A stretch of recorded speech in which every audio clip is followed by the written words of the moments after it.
Les mystères sans réponse autour des civilisations anciennes ont été une source d'inspiration pour de nombreux théoriciens du complot. En fait, certains de ces mystères sont si intéressants que beaucoup d'entre nous y croient déjà, ou aimeraient y croire. Une chose est sûre cependant, aucune de ces milliers de théories du complot n'a jamais été... quel est le mot? Ah oui, classée, à moins qu'elle ne l'ait vraiment été. Nous savons tous que la CIA a fait des choses plus ou moins discutables au cours de son histoire, au nom de la sécurité nationale. Mais on ne s'attendrait pas à ce qu'un livre représente une menace à la fois nationale et internationale. La CIA a récemment déclassé certaines parties d'un livre qui parle de civilisations anciennes disparues et des événements catastrophiques qui les ont fait disparaître il y a des milliers d'années. Ce livre mystérieux a été écrit en 1963 par un certain Chan Thomas et il devait être publié par Emerson House en 1965 jusqu'à ce que la CIA s'en mêle. Pour une raison mystérieuse, ils ont classé le livre. Et il n'a jamais été rendu public jusqu'à récemment. Mais c'est là que ça devient intéressant. Le livre a été déclassé en 2013 en raison de la loi sur la liberté d'information. Mais il n'a été rendu public qu'en 2016. Et ce qui a été rendu public soulève vraiment quelques questions. La version originale de ce document comptait 284 pages. Mais l'essai en PDF qui a été publié était fortement censuré et ne comportait que 57 pages. Soit 1/5 de l'ensemble du document.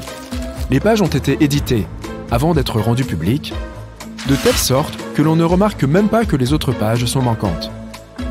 Personne ne sait vraiment pourquoi ce livre a été classé secret en premier lieu. Mais d'après ce qu'on a laissé entendre, il a un contenu des plus intéressants. L'auteur du livre avait une imagination débordante et une grande passion pour les civilisations anciennes. Et même si ce qu'il a à dire fait réfléchir, certaines choses sont tout simplement bizarres. Il pense que notre planète est enfermée dans un cycle sans fin de déplacement des pôles et de la croûte terrestre, qui sont responsables de l'extinction massive de nombreuses civilisations qui existaient il y a plus de 6000 ans, avant même les Sumériens. Il pense que ces événements ont causé plus de dommages à la Terre que les météores, et il fonde cette théorie sur quelques artefacts qui existent dans le monde entier, mais qui n'ont pas vraiment été remarqués jusqu'à récemment. Mais j'y reviendrai dans un instant.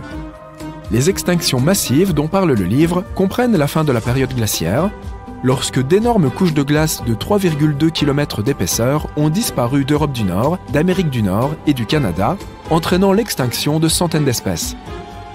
Et voici comment l'auteur illustre son hypothèse. Il pense qu'il y a eu un déplacement des pôles géomagnétiques qui a provoqué des changements catastrophiques dans l'atmosphère et la croûte terrestre, entraînant l'extinction de nombreuses civilisations au fil du temps. Bien que le déplacement des pôles géomagnétiques soit une réalité, il ne se produit pas du jour au lendemain. Il se produit très lentement, environ toutes les quelques centaines de milliers d'années, selon les scientifiques. Mais c'est un peu plus compliqué qu'il n'y paraît. C'est un fait bien connu que le pôle Nord se trouve quelque part au-dessus de l'Alaska et que le pôle Sud est proche du milieu de l'Antarctique. Il s'agit là des pôles géographiques, et ils seront toujours le Nord et le Sud. Cependant, les pôles magnétiques de la Terre se sont inversés il y a quelques centaines de milliers d'années. Ainsi, si tu avais une boussole il y a 700 000 ans, disons, elle pointerait plutôt vers le Sud et te montrerait l'Antarctique. Mais l'auteur du livre a une théorie différente. Il pense que le basculement des pôles magnétiques Nord et Sud ne se produit pas toutes les quelques centaines de milliers d'années, mais tous les 12 000 ans. Et que ce basculement se produit en quelques heures seulement, provoquant une catastrophe apocalyptique. Il pense que cela se produit à la suite d'une explosion dans le noyau de la Terre. Cette explosion provoque le basculement des pôles magnétiques, mais aussi le déplacement de la croûte terrestre. Selon ce livre, en raison de ces événements catastrophiques, un grand nombre des continents de la Terre qui étaient submergés sont remontés au-dessus du niveau de la mer en quelques heures seulement. Maintenant, c'est là que ça devient intéressant. L'auteur affirme également que les Andes péruviennes se trouvaient sous l'océan avant le dernier déplacement des pôles.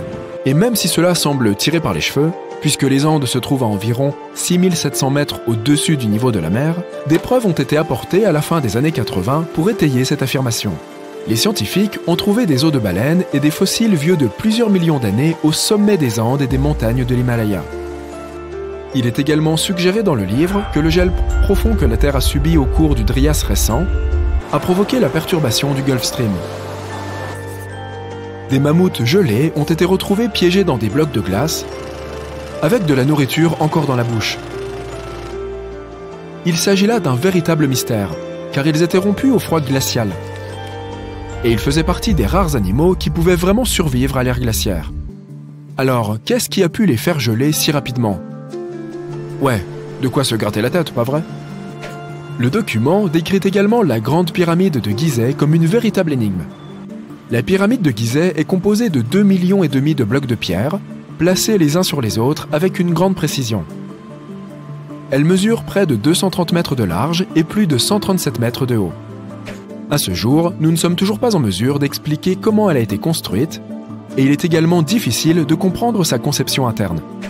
À l'intérieur, la pyramide ne présente aucune similitude avec les autres pyramides et, malgré la croyance populaire, aucune momie n'a été trouvée dans l'une d'entre elles. Si tu trouves ça un peu bizarre, attends le prochain scoop. On ne trouve absolument aucun hiéroglyphe dans aucune des pyramides. Et cela vaut dans les deux sens. Qu'est-ce que je veux dire? Qu'il n'y a pas non plus de pyramide, ni rien qui ressemble à une pyramide dans aucun des hiéroglyphes. Monsieur Thomas pense que les pyramides ont été créées des centaines de milliers d'années avant les Égyptiens, par une civilisation qui s'est éteinte. En parlant de civilisation, dans son livre, il mentionne même les Grecs.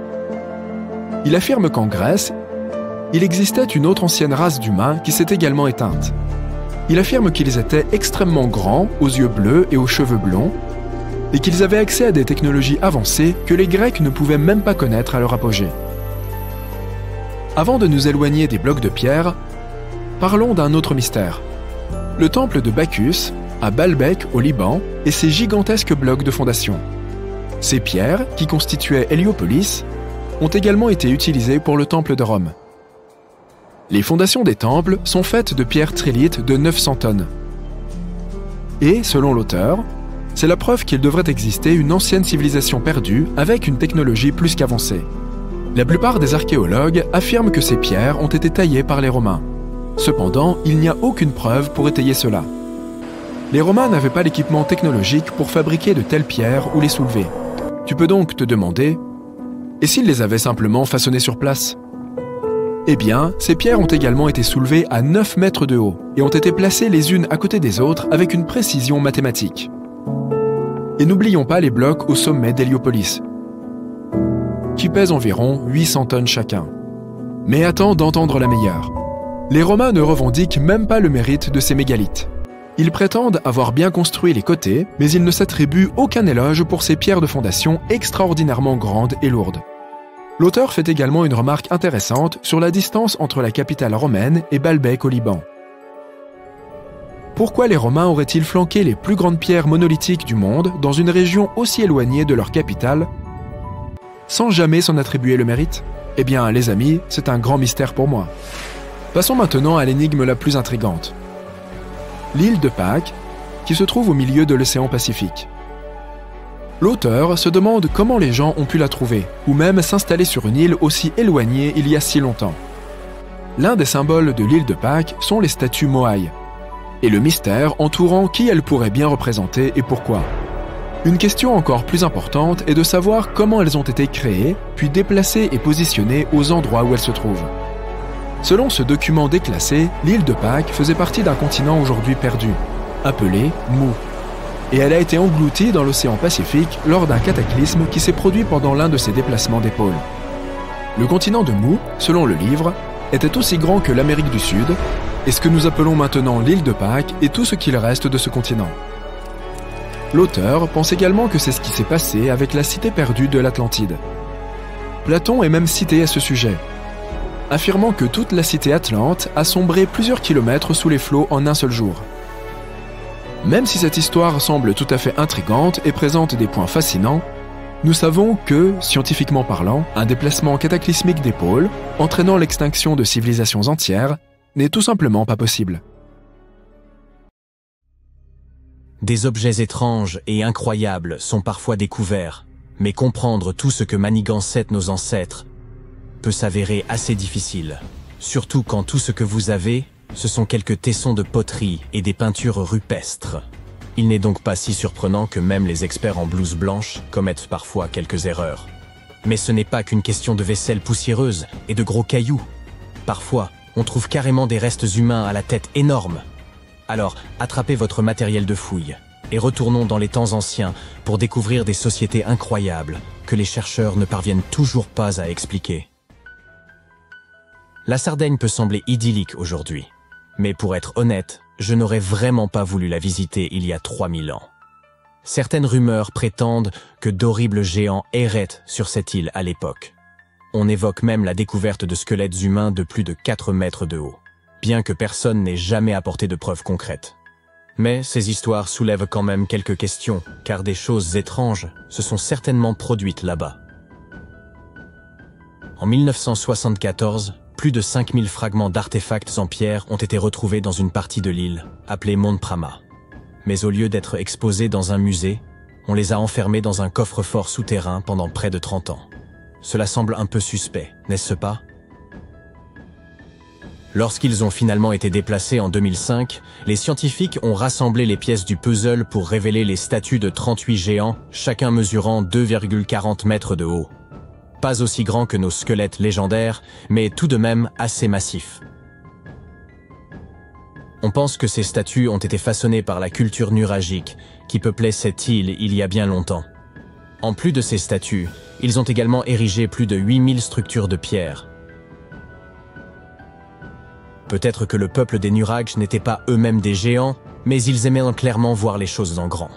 Nous aussi, d'ailleurs, comme un grand nombre de j'aime sous nos vidéos, ce serait vraiment sympa. Merci d'apprécier notre contenu. Et maintenant, revenons à la vidéo. Vous et moi sommes assez intelligents, mais nous ne sommes peut-être pas les humains les plus futés à avoir jamais vécu.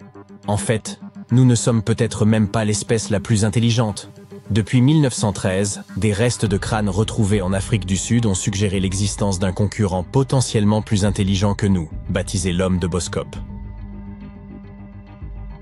Cette espèce semblable à l'homme pourrait avoir existé aussi récemment qu'il y a près de 10 000 ans. Leurs crânes suggèrent qu'ils avaient de très grosses têtes, ce qui signifie que leur cerveau aurait pu être jusqu'à 30% plus gros que les nôtres. Waouh! Leur QI moyen aurait ainsi pu atteindre les 149 points, ce qui les placerait parmi les 0,5% des gens les plus intelligents aujourd'hui. Mais si le cerveau des hommes de Boskop était tellement plus développé, pourquoi ne sont-ils plus parmi nous? Eh bien, plus grand ne signifie pas toujours meilleur, vous savez. Nos cerveaux sont beaucoup plus conséquents que ceux de nos cousins primates, principalement dans le cortex préfrontal. Cette partie participe à des tâches complexes comme prendre des décisions, se souvenir des choses à court terme et être conscient de nous-mêmes. Les parties du cerveau qui régissent nos sens et nos mouvements, elles, n'ont pas vraiment beaucoup grandi. Peut-être les Boskops passaient-ils trop de temps à méditer sur le passé plutôt qu'à accomplir des choses pratiques comme la chasse. Mais tout cela n'est que supposition. Nous ne savons pas vraiment ce qui est arrivé à nos cousins à grosse tête. Certains soutiennent même que les Boskops n'étaient guère différents de nous, les seules preuves étant ces fameux morceaux de crâne. La jungle est immense. Saviez-vous que la forêt amazonienne abritait environ 30% de toutes les espèces de plantes et d'animaux du monde? C'est impressionnant. Cependant, l'histoire d'une espèce humaine locale a longtemps intrigué les scientifiques. La mystérieuse civilisation Khazarabe a vécu ici pendant des centaines d'années, avant de disparaître aux alentours de 1400 après Jésus-Christ. On pensait que l'Amazonie ne comptait que quelques tribus disparates. Mais récemment, nous avons découvert de grandes formes inhabituelles gravées dans le sol et appelées géoglyphes. Ces derniers peuvent s'apparenter à de simples fossés peu profonds. Mais ce sont en réalité les vestiges d'une vaste civilisation qui s'étendent sur 1000-3000 km² et comprennent environ 450 symboles, certains larges de 400 mètres. C'est époustouflant. Ils étaient probablement flanqués de lieux cérémoniels et auraient pu accueillir jusqu'à 1 million d'individus il y a à peine 600 ans. Grâce à de nouvelles technologies, comme le LIDAR, qui utilise un laser inoffensif pour cartographier la forêt sans lui nuire, nous pouvons explorer plus en profondeur. En 2019, le scanner a montré des kilomètres de routes et de sentiers surélevés, et même des pyramides de plus de 20 mètres de hauteur. On a découvert 26 zones de peuplement distinctes, dont 2 mesuraient au moins 100 hectares chacune. Ça représente la superficie de 330 terrains de football. On ignore ce qui est arrivé à la civilisation Khazarabê, mais il n'est pas à exclure que les conquistadors en soient responsables. Peut-être que l'ancienne civilisation la plus déroutante est celle dont nous n'avons jamais réellement trouvé de traces. Oui, je parle bien de l'Atlantide, cette grande cité qui a supposément sombré dans l'océan. Les premières mentions de l'Atlantide nous viennent du philosophe grec Platon, qui évoquait une grande cité proche du détroit de Gibraltar. Mais pendant des siècles, tout le monde a simplement pensé que Platon l'avait imaginé de toutes pièces, comme une version idéalisée de son Athènes natale. Alors pourquoi, environ 12 000 ans après sa disparition présumée, nous demandons-nous encore si elle pourrait avoir existé? Eh bien, au XIXe siècle, Ignatius Donnelly, un membre du Congrès américain, a écrit un livre donnant 13 raisons pour lesquelles il pensait que l'Atlantide était plus qu'un simple mythe. Puis, en 1965, certaines personnes ont cru avoir réellement retrouvé l'Atlantide en découvrant la structure de Richa, un dôme géologique massif de 40 km de diamètre en Mauritanie. Il est si grand que l'on ne peut en observer l'ensemble que depuis l'espace. 2 astronautes survolant le désert du Sahara ont repéré cet œil gigantesque qui les regardait en retour et ont pensé qu'il s'agissait là d'une découverte majeure. Hélas, il n'y a aucune preuve tangible qui connecte cette structure à l'Atlantide. On pense qu'elle se serait formée à partir d'une activité volcanique il y a environ 100 millions d'années. Mais cela semble un peu trop pratique, n'est-ce pas? Malheureusement, nous ne sommes pas plus proches de connaître la vérité. Imaginez-vous retourner à environ 3300 avant Jésus-Christ et vous retrouver en Asie du Sud. Laissez-moi vous présenter la civilisation harapéenne. Ces gens étaient très en avance sur leur temps. Ils occupèrent des cités comme Harappa et Mohenjo-Daro, dotées de maisons en briques, de systèmes d'égouts sophistiqués et même de bains publics. Cet endroit aurait pu abriter plus de 5 millions d'individus, ce qui en ferait l'une des régions les plus densément peuplées de son temps. Ils avaient également inventé un système de poids standardisé qui était incroyablement utile aux négociants. Et ils pratiquaient le commerce. Leurs contacts s'étendaient jusqu'au Moyen-Orient grâce à leur maîtrise de la métallurgie. Ils avaient même développé le pendant antique des grandes marques. Des sceaux étaient utilisés pour marquer l'argile de leurs marchandises. En dépit de leurs avancées et de leur prospérité, leur langue et leur alphabet restent entourés de mystères. Nous avons des fragments de leur écriture, mais personne n'est encore parvenu à les déchiffrer, même avec toute la technologie dont nous disposons aujourd'hui. Nous ne savons toujours pas exactement comment fonctionnait leur société. Il semble qu'ils n'étaient pas aussi préoccupés par leur statut social que d'autres civilisations. Pas de grands palais ou de monuments grandioses. Au lieu de cela, leur plus grande structure aurait été des greniers, ce qui était sûrement plus pratique. Malheureusement, toutes les bonnes choses ont une fin. Autour de 1800 avant Jésus-Christ, cette civilisation florissante a commencé à décliner, peut-être en raison de changements dans les cours d'eau. Alors que leur environnement changeait de face, les Harapéens ont fait leurs valises et se sont dirigés vers des terres plus hospitalières. Avez-vous déjà entendu parler du Minotaure? La bête à tête de taureau et au corps d'homme, pourchassant les valeureux aventuriers dans un dédale sans fin. Eh bien, ce n'est pas n'importe quelle vieille histoire. C'était l'un des drames les plus populaires du monde antique, et il s'inspirait de cet endroit, l'île de Crète. Les Minoens vivaient là pendant l'âge du bronze. Ils avaient de magnifiques palais, d'incroyables fresques et une culture si riche qu'elle fascine encore les historiens à ce jour. Ils ont érigé des lieux comme le palais de Knossos, qui était si complexe, avec ses bâtiments à plusieurs étages et ses couloirs élaborés, qu'il aurait pu inspirer tout le mythe du labyrinthe.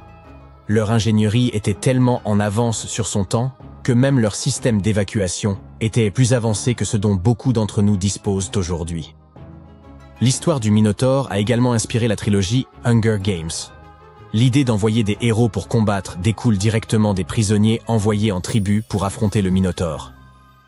Faites-nous savoir dans les commentaires quelle était l'histoire qui vous fascine le plus, et merci d'avoir regardé. Imagine que tu découvres une ville antique sans même avoir à quitter le confort de ta maison. En 1963, c'est exactement ce qu'a fait un homme dans la province de Nevşehir, en Turquie. Alors qu'il était en train de rénover sa maison, il a abattu un mur dans son sous-sol et a découvert une pièce mystérieuse. Il a continué à creuser et a vu un tunnel. C'est ainsi que la ville souterraine de Derinkuyu a été mise au jour. Derinkuyu est l'une des cités souterraines les plus profondes de Cappadoce et de toute la Turquie. Ce chef-d'œuvre d'ingénierie compte 8 étages et les habitants avaient accès à des caves, des entrepôts, des chapelles, une école, une salle d'études et bien d'autres structures. Tous les étages sont connectés par un vaste réseau de tunnels. On pense que cette ville souterraine a été construite pour servir d'abri, puisqu'il est impossible de distinguer la construction de l'extérieur. Sa profondeur est d'environ 85 mètres et le complexe était suffisamment grand pour abriter environ 20 000 personnes, ainsi que leur bétail et leurs réserves de nourriture. Il y a également un puits d'aération long de plus de 50 mètres. Les gens l'utilisaient à la fois pour la ventilation et comme source d'eau potable. Le puits fournissait ainsi de l'eau aux villageois de la surface et à ceux qui se cachaient dans la ville souterraine. Il est intéressant de noter que les habitants des niveaux inférieurs pouvaient couper l'accès à l'eau des niveaux supérieurs ainsi que de la surface. L'eau était ainsi préservée de tout risque d'empoisonnement. L'endroit a été conçu comme une véritable place forte. Les tunnels pouvaient être bloqués de l'intérieur par d'énormes portes roulantes de pierre et les passages étaient extrêmement étroits. Les envahisseurs potentiels devaient donc pénétrer dans les tunnels un par un. On dirait qu'ils avaient pensé à tout au 7e siècle avant notre ère. Les archéologues pensent que ce sont les Phrygiens qui ont construit les premiers étages. Après eux, la structure a été mise à profit et encore améliorée à l'époque romaine. C'est à ce moment que les chapelles ont été ajoutées. L'âge d'or de Derinkuyu se situe cependant durant l'ère byzantine. Mais comment ces gens ont-ils réussi à créer de pareils tunnels ? La roche dans laquelle ils ont été creusés n'avait rien d'ordinaire. Il s'agissait d'une roche volcanique remarquablement tendre. Elle est apparue des suites d'un processus géologique qui avait commencé il y a des millions d'années. Les éruptions volcaniques ont alors recouvert la région d'une épaisse couche de cendres, et ces cendres se sont ensuite agglomérées pour former cette roche tendre. Lorsque les forces naturelles du vent et de l'eau ont érodé les parties les plus friables, seuls les éléments durs sont restés. Fait amusant, les cheminées de fées sont également constituées de roches volcaniques tendres aux formes complexes. Mais celles-ci se sont formées naturellement, sans aucune intervention humaine. Nous sommes toujours en Turquie, mais cette fois, notre destination est Çanakkale, où un mythe a pris vie. Pendant 3000 ans, on a cru que l'Iliade d'Homère n'était que pure fiction et que Troie n'avait jamais existé. En 1863, tout a changé. Frank Calvert, un Britannique expatrié, a découvert des ruines antiques dans l'ouest de la Turquie. Il était convaincu qu'il s'agissait de l'ancienne ville de Troie. Heinrich Schliemann, quant à lui, a étudié la région en 1868. C'est alors que Troie est revenue à la lumière après tous ces siècles. Troie présente des strates complexes. Au fil des ans, 9 cités antiques ont été érigées les unes sur les autres.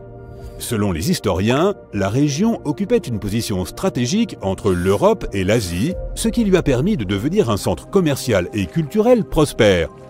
Cette position clé a rendu Troie attrayante tout au long de l'histoire. Après le conflit troyen, cependant, la ville a été abandonnée entre 1100 et 700 avant notre ère. Des colons grecs ont ensuite redécouvert la région et Alexandre le Grand y a régné pendant un temps. Les Romains ont ensuite pris la ville.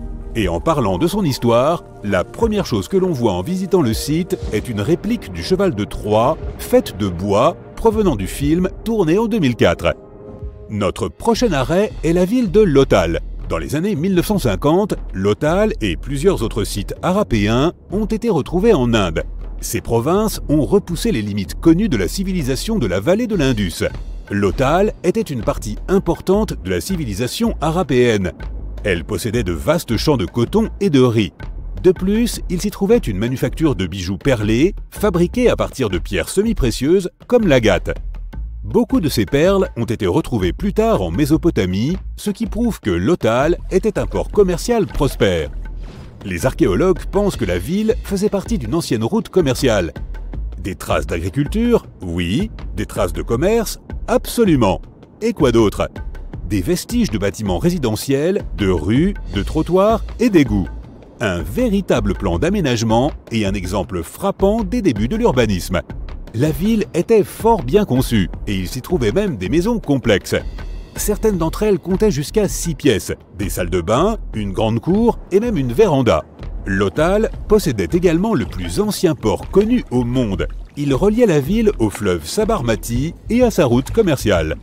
L'ancienne cité maya de Calakmul est située dans le sud du Mexique, dans la forêt tropicale des Tierras Bajas. Du 6e au 9e siècle, Calakmul comptait plus de 50 000 habitants. Il y avait là une place centrale entourée de faubourgs extérieurs. Et si l'on additionne les habitants de cette périphérie et ceux qui vivaient au centre, Calakmul comptait pas moins d'1,5 million d'habitants. Cette ville aura été habitable pendant près de 12 siècles. On pense que ce lieu comptait plus de constructions que tous les autres sites mayas retrouvés dans la région. Ce n'est qu'après l'an 1000 de notre ère que la civilisation maya s'est effondrée. Ainsi, le peuplement qui était autrefois le centre névralgique de la Mésoamérique a été presque complètement abandonné. L'ancienne cité se trouvait au cœur de la seconde plus grande forêt tropicale d'Amérique. Et le site est bien préservé, si bien qu'aujourd'hui, si tu le visitais, tu n'aurais aucun mal à te représenter la vie des anciens Mayas. Les vestiges de la ville comprennent des complexes architecturaux et des monuments sculptés, des systèmes défensifs, des carrières, des réseaux de distribution de l'eau, des terrasses destinées à l'agriculture, des pyramides massives, ainsi que des palais, sans oublier une variété d'ornements et d'objets divers. Cela prouve que des sociétés complexes, organisées en États, vivaient dans cette forêt tropicale. Les Mayas rendaient souvent hommage à la nature dans leurs fresques, leurs poteries, leurs sculptures, leurs rituels et même leur alimentation. Passons maintenant à un endroit que les gens ne croyaient même pas exister. La cité de Tonis Héracléion n'apparaît que dans quelques inscriptions et textes anciens. Il s'avère qu'elle attendait d'être découverte depuis des milliers d'années.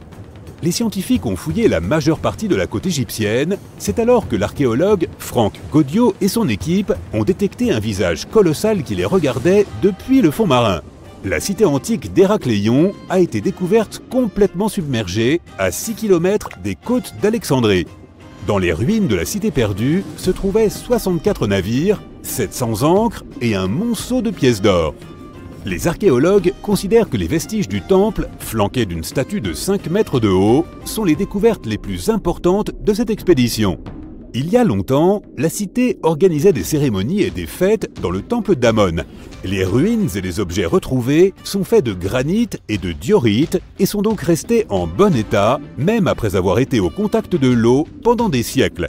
Ils donnent un aperçu de ce qu'était la vie il y a 2300 ans, dans l'un des plus importants ports commerciaux au monde. La ville disposait d'un réseau de canaux. On peut la comparer à une sorte de Venise de l'Égypte ancienne. Et ces canaux reliaient de nombreux ports et points d'ancrage.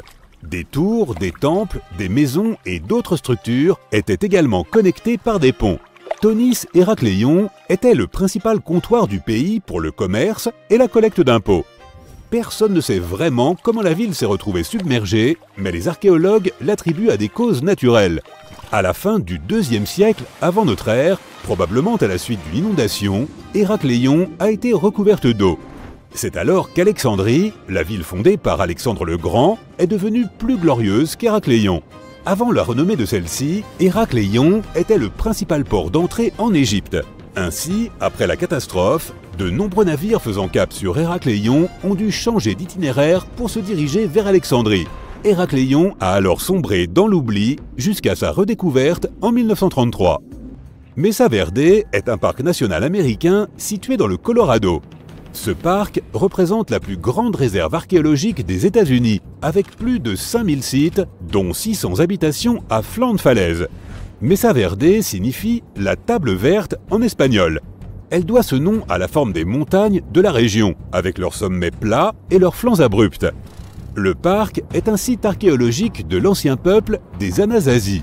À partir de 7500 avant notre ère, un groupe de paléo-indiens nomades a vécu de façon saisonnière à Mesa Verde. Ils étaient chasseurs, cueilleurs et cultivateurs, et ce sont eux qui ont construit les premiers pueblos de la région. À la fin du XIIe siècle, les habitants de Mesa Verde ont commencé à construire des habitations massives à même la falaise, qui sont aujourd'hui les structures les plus connues du parc. Les scientifiques ont récemment découvert des vestiges comparables à l'Atlantide, près de l'Australie. Autrefois, un continent entier se trouvait là, désormais submergé. Voici son histoire. Il y a environ 70 000 ans, pendant la dernière période glaciaire, une vaste masse terrestre appelée Saül existait dans le sud-ouest de l'océan Pacifique. Cet ancien supercontinent connectait ce que nous connaissons aujourd'hui sous les noms d'Australie, de Nouvelle-Guinée, de Tasmanie et des îles Aru, formant une immense étendue de terre continue. Imaginez des forêts tropicales luxuriantes entourées de majestueuses montagnes. Les plus hautes montagnes de Saül se trouvaient dans les hautes terres de Nouvelle-Guinée et atteignaient des sommets de plus de 3900 mètres. Ce lieu exceptionnel abritait une diversité d'animaux uniques, principalement des marsupiaux. Mais il n'y avait pas que des koalas et des kangourous. Saül hébergeait divers types de brouteurs, fouisseurs, charognards et prédateurs. On y trouvait le gigantesque diprotodon, le redoutable chasseur qu'était le thylacoleo et le terrifiant Mégalania, une créature bien plus grande que la plupart des lézards vivants aujourd'hui. Ce territoire était tout à fait singulier, car, tandis que le reste du monde était peuplé d'animaux placentaires comme les loups, les éléphants et les humains, Saül ne comptait parmi ces mammifères classiques que des chauves-souris et des rongeurs. Toutefois, ces différentes régions présentèrent des écosystèmes variés. Les régions de Timor, d'Arafura et de Carpentaria étaient hautes et couvertes de savanes et de forêts sèches, rappelant un peu l'Australie moderne avec ses déserts arides, ses broussailles, ses steppes et ses forêts tempérées le long de la côte est. À cette époque, les humains migraient à travers le globe. Ils ont entrepris un voyage extraordinaire depuis l'Asie du Sud-Est jusqu'à Saül, et y sont parvenus pour la première fois il y a 60 à 45 000 ans. Ils voyageaient principalement à pied et traversèrent la mer à l'aide de radeaux en bambou et de bateaux rudimentaires. Ils provenaient de l'ancien plateau continental de Sunda, qui englobait des parties de l'Asie du Sud-Est. En traversant une série d'îles connues sous le nom de Wallacea, ils se sont finalement répandus à travers le Saül. Et ce n'était pas un petit périple. Le Saül était immense, s'étendant sur environ 10,6 millions de kilomètres carrés, soit une superficie plus grande que celle des États-Unis ou du Canada. Il s'étirait de l'équateur jusqu'à la partie sud de la Nouvelle-Zélande. Ainsi, en arrivant dans ce qui est aujourd'hui l'Australie, ces voyageurs devinrent les premiers habitants de cette terre. Les scientifiques estiment que le Saül comptait alors environ 500 000 habitants. Nous avons aussi découvert des peintures rupestres datant d'environ 40 000 ans, qui représentaient des scènes de chasse au buffle nain ou à Noah face à des figures humaines et animales. Les chercheurs s'efforcent de comprendre comment ces premiers colons se déplaçaient à travers le Saül et où trouver des traces archéologiques de leur voyage. Pour ce faire, ils ont créé un modèle informatique de l'évolution du paysage. Cette simulation a montré les transformations du Saül entre 75 et 35 000 ans, révélant des routes migratoires potentielles et des sites archéologiques. Les hommes se déplaçaient probablement le long des côtes et des rivières. Mais comment le Saül a-t-il été submergé, à l'image de la mythique Atlantide? Durant la dernière période glaciaire, une grande partie de l'eau terrestre était emprisonnée dans d'immenses calottes glaciaires, faisant ainsi baisser le niveau de la mer. Par la suite, avec l'augmentation des températures mondiales, ces calottes ont fondu et le niveau de la mer a monté d'autant, submergeant les ponts terrestres qui reliaient les différentes parties du Saül. Il y a environ 8000 ans, la Nouvelle-Guinée s'est séparée de l'Australie continentale. Puis, il y a environ 6000 ans, ce fut au tour de la Tasmanie. Mais grâce aux nouvelles technologies, nous pouvons encore explorer les parties submergées du Saül. Les plongeurs explorent et collectent des échantillons directement depuis le fond de l'océan, et les drones sous-marins peuvent atteindre des zones trop profondes ou dangereuses pour les humains. Grâce à la cartographie par sonar, les scientifiques utilisent les ondes sonores pour dresser des cartes du fond marin, un peu comme utiliser un écho permettant de voir sous l'eau. Les ondes rebondissent sur le fond marin et reviennent à l'envoyeur, aidant ainsi à composer une image des environs. Dans les profondeurs sous-marines, les archéologues ont trouvé des outils en pierre et d'autres artefacts. Ils ont également découvert des fossiles d'animaux tels que le diprotodon et le thylacoleo.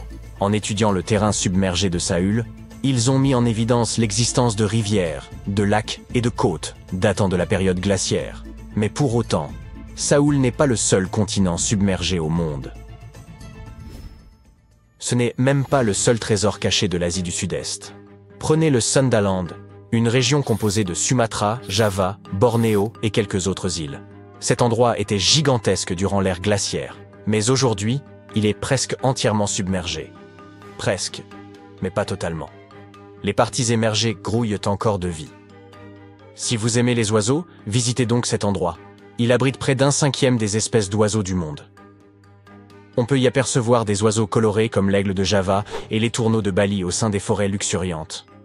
C'est aussi le foyer d'un quart des espèces de poissons de la Terre.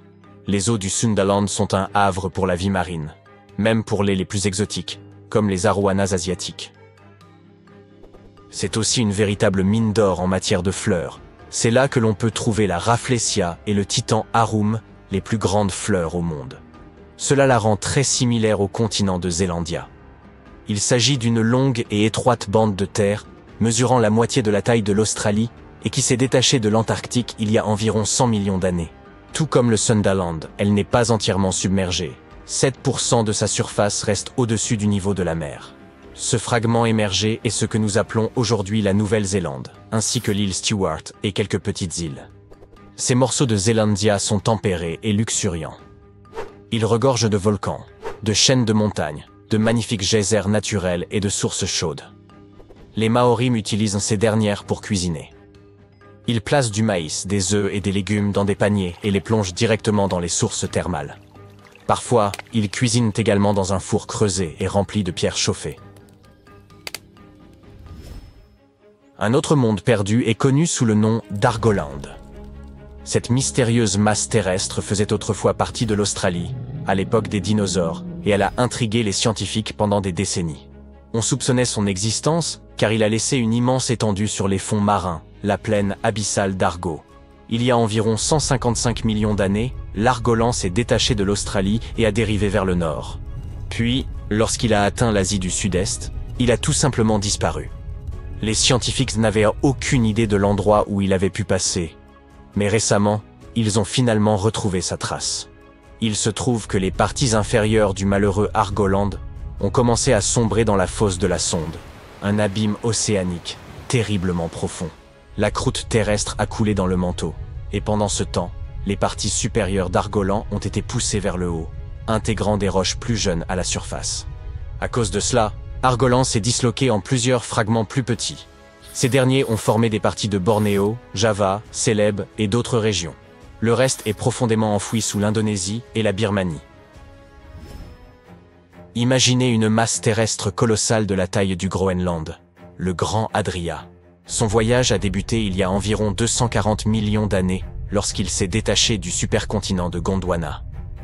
Il a commencé à dériver vers le nord et après 100 millions d'années passées dans des mers chaudes, il a soudainement percuté l'Europe avant de se fragmenter. La plupart de ces morceaux ont été entraînés profondément dans le manteau terrestre, mais certains ont été arrachés et sont devenus partie intégrante de chaînes montagneuses comme celle des Alpes. Aujourd'hui, les vestiges du Grand Adria sont dispersés dans plus de 30 pays, de l'Espagne jusqu'à l'Iran. C'est pourquoi ils sont si difficiles à localiser. Les Seychelles faisaient également partie de Gondwana. Et oui, ces îles idylliques reposent sur les vestiges de l'ancien continent. Nous en avons d'ailleurs appris beaucoup grâce à ces fascinants affleurements granitiques. C'est Alfred Wegener qui a suggéré la dérive des continents il y a près d'un siècle, mais personne ne le croyait à l'époque. Et ces affleurements l'ont aidé à prouver que les plaques tectoniques se déplaçaient réellement. Les Seychelles se sont séparées de l'Inde et de Madagascar, et sont finalement devenus un archipel solitaire dans l'océan Indien. Cela s'est probablement produit à cause de l'activité volcanique intense des trappes du Deccan. Aujourd'hui, les îles abritent des espèces uniques, tant sur Terre que dans les récifs coralliens environnants. Le microcontinent de Mauritia s'est détaché de l'Inde après l'extinction des dinosaures. Au cours de son voyage, il s'est étiré pour prendre une forme de ruban, avant de se fragmenter. Aujourd'hui, ces fragments sont éparpillés sous l'océan Indien. Les scientifiques ont découvert cette terre perdue en étudiant de minuscules cristaux anciens appelés zircons. Ces zircons sont pareils à des capsules temporelles. Ils remontent à une période antédiluvienne, pouvant aller de 660 millions à 2 milliards d'années, bien plus anciens que l'île Maurice elle-même. Ces cristaux anciens ont suggéré l'existence d'une autre Atlantide quelque part à proximité. Il semble qu'il y ait des continents engloutis un peu partout dans le monde. Et peut-être en découvrirons-nous encore beaucoup d'autres à l'avenir.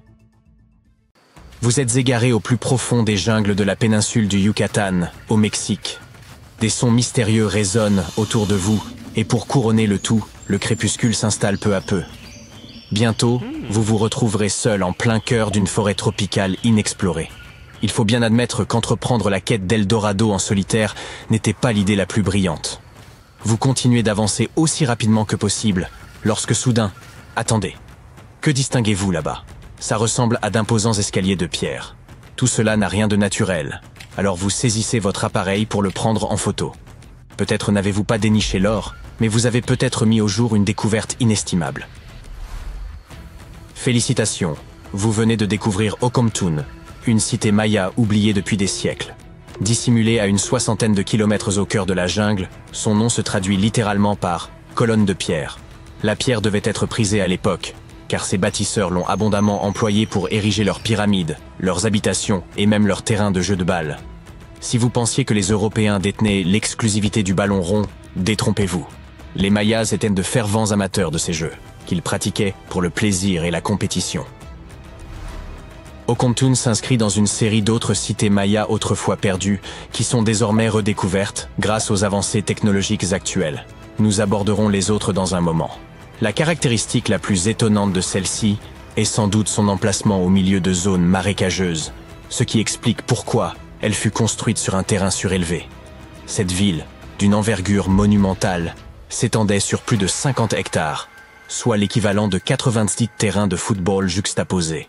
Les chercheurs ont mis au jour des indices révélant qu'Okomtun comptait des pyramides pouvant atteindre 15 mètres de hauteur et qu'elle fut probablement un centre social majeur entre 250 et 1000 après Jésus-Christ. Il s'agit assurément d'un bouleversement majeur. Toutefois, l'exploration des cités mayas disparues remonte déjà au XIXe siècle. Les technologies modernes, telles que l'imagerie LIDAR, permettent aujourd'hui aux archéologues de scruter les forêts denses sans être entravés par la végétation. Cela signifie qu'il n'est plus nécessaire de s'aventurer dans la jungle tropicale au risque de se perdre, comme vous l'avez fait au début de cette vidéo. Le LIDAR fonctionne un peu comme une radiographie. Il projette des faisceaux laser qui détectent les traces de ruines ou de constructions anciennes. D'après Sarah Parcak, une archéologue spécialisée en télédétection spatiale, les images satellitaires ont joué un rôle crucial dans la découverte d'anciennes villes en Amérique du Sud, en Égypte et ailleurs. Elle consacre d'ailleurs la majeure partie de ses journées à analyser minutieusement ces images pour repérer d'éventuelles traces de cités anciennes.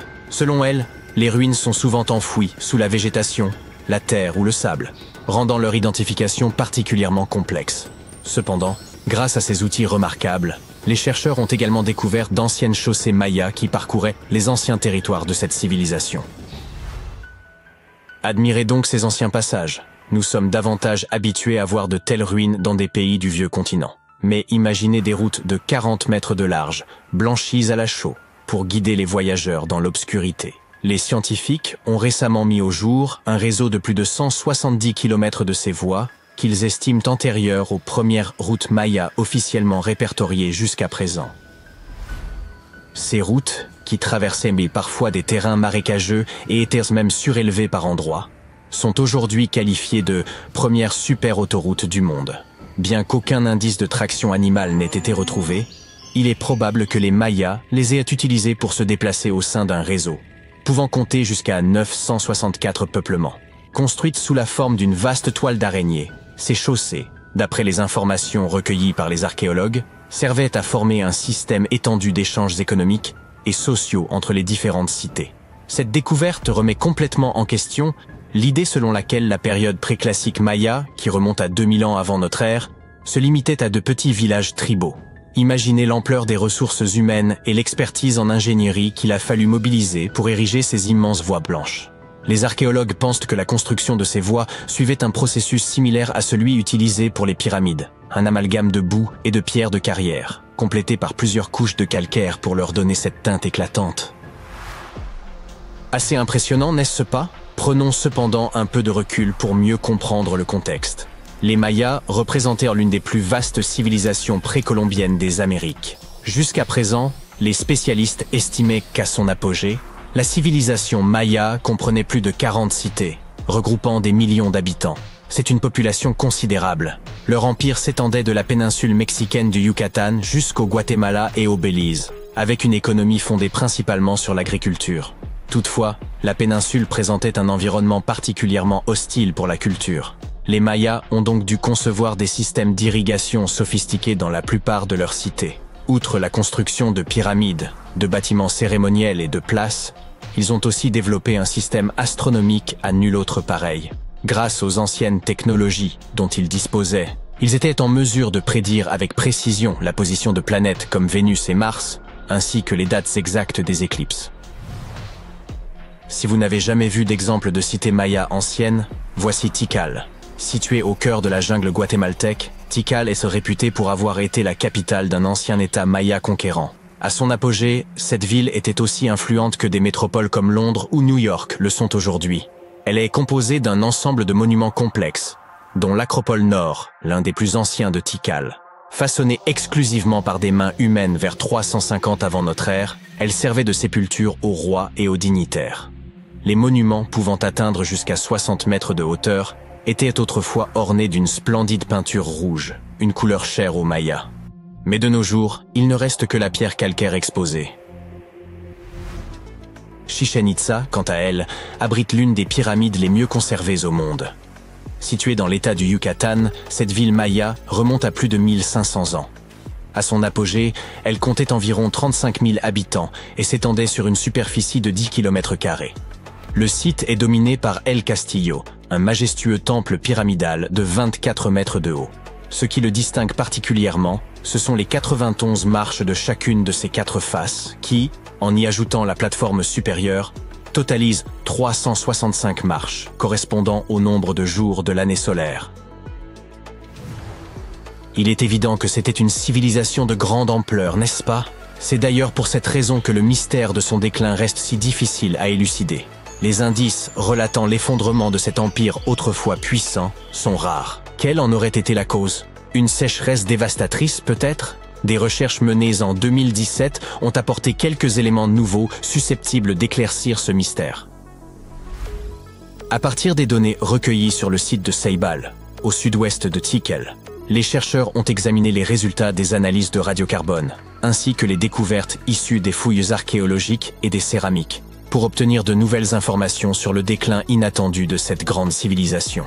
Les résultats indiquent que les Mayas n'ont probablement pas subi un effondrement soudain, mais plutôt une série de vagues d'instabilité sociale et de crises politiques.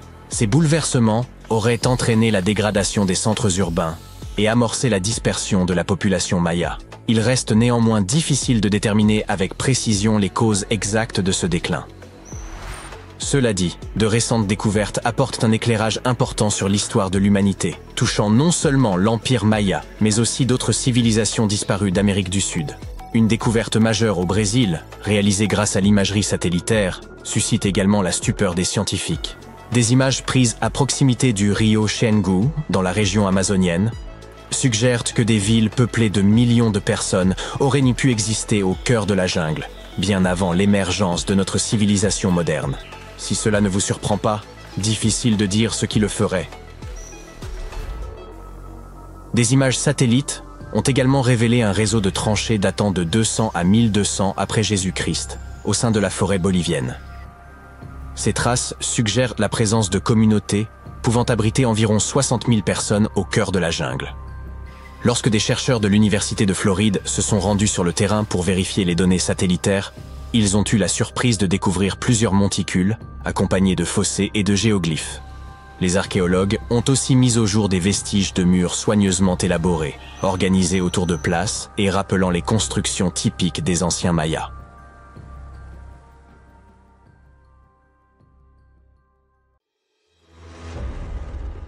Nous autres, les humains, disposions autrefois de pouvoirs quasi surnaturels.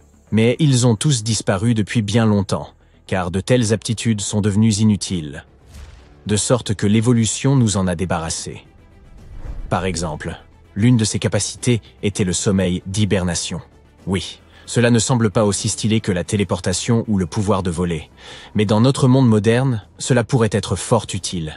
Imaginez que vous vous couchiez avant l'hiver et que vous vous réveilliez au printemps. Pas de temps morose, pas de dépenses d'argent pour la nourriture durant cette période. Juste un long sommeil profond. Ainsi, peut-être que nos anciens ancêtres hominidés plus proches des primates que des humains, étaient capables d'entrer en hibernation prolongée. C'était il y a environ 500 000 ans, des centaines de millénaires avant l'apparition des premiers Homo sapiens. Les hominidés de cette époque vivaient dans des grottes au moment de cette ère glaciaire et plongeaient dans un long sommeil afin d'y survivre. Ce n'est pas un fait confirmé cependant, mais les scientifiques ont émis quelques suppositions à ce sujet. Des paléontologues ont découvert de nombreux fossiles de nos ancêtres à l'intérieur d'une grotte en Espagne. L'analyse a montré que ces hominidés manquaient de vitamine D et de réserves de graisse. Ces étranges indices tendent à montrer que les habitants de ces grottes auraient pu être en état d'hibernation.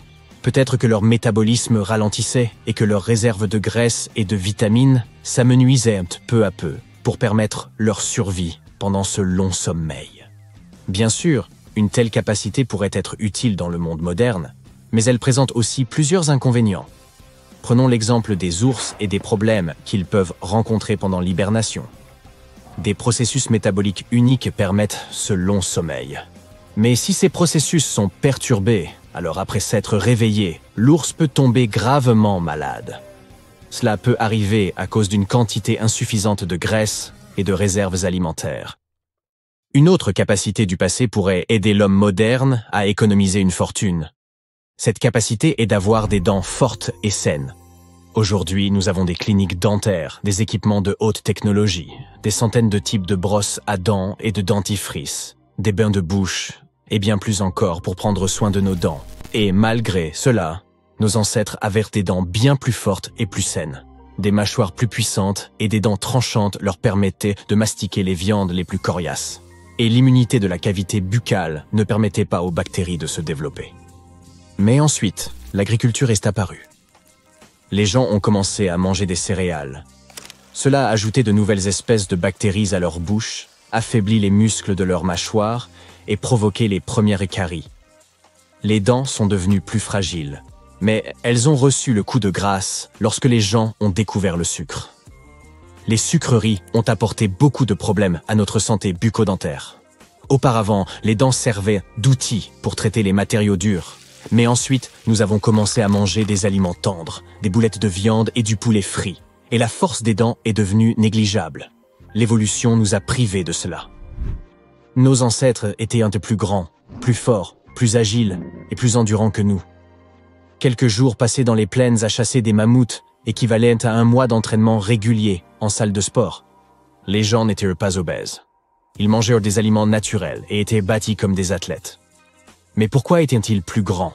Qu'est-ce qui a influencé notre croissance osseuse? Au cours des 10 derniers milliers d'années, les changements de croissance sont les plus notables.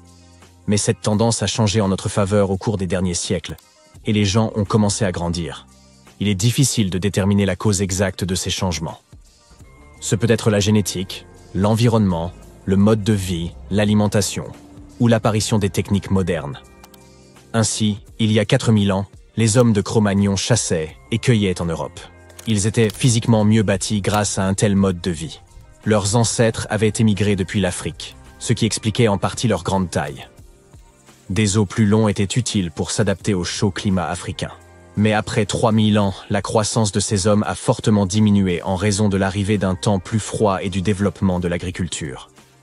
Nos ancêtres ont traversé des périodes de famine, et leurs corps se sont rabougris au fil du temps pour s'adapter à un régime plus restreint.